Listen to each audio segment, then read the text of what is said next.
Makikita sa video na ito na tila ba tinamaan ng malakas na maso ang naging kalaban ng Pinoy. Kung saan sa naging reaction ng mga boxing fans, hindi makapaniwala na ang kanilang pambato ay babagsak mismo sa kanilang harapan. Ngunit bago natin silipin ang naging sagupaan na ito, ay baka pwedeng pakipindot mo na din ang like button. Magkomento ka na rin kung nasa ang lugar ka para naman malaman ko kung hanggang saan nga ba nakaabot itong ating video. Marami pong salamat.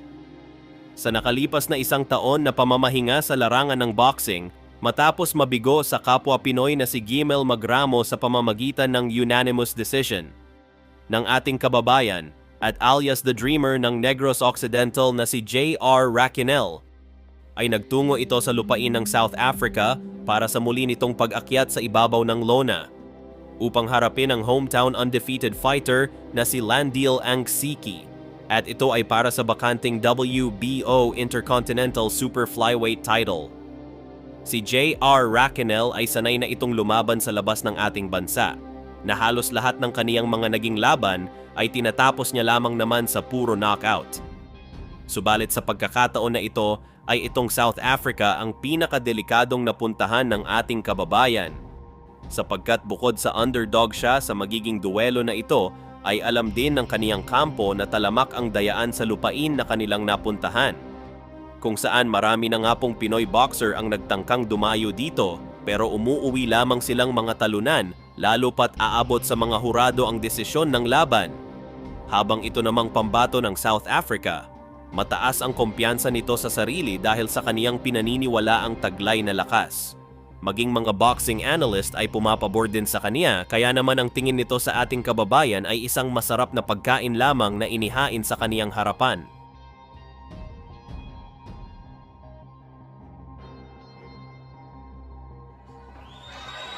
Wow, this is the last bat of the afternoon.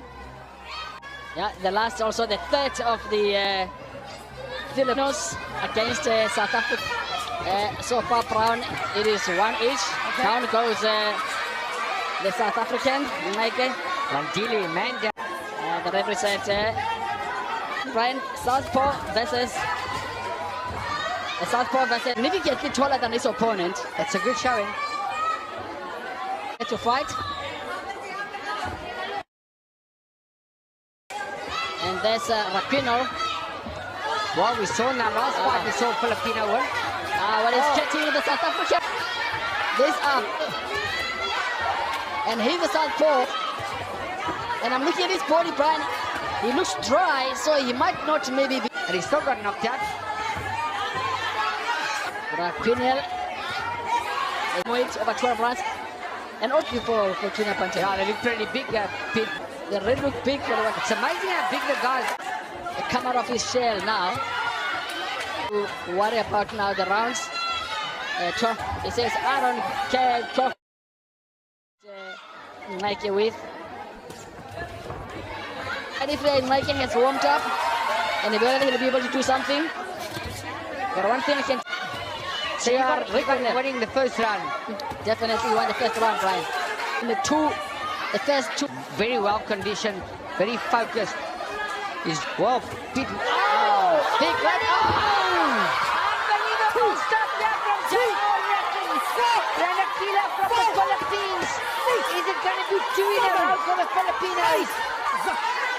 Wow, very unsteady in his life. Let's see if he'll be finished and the referee jumps in. It's over. Well, the referee's trying to give him a chance, of course. Luma in charge, a great The referee's giving every chance. The fight is over.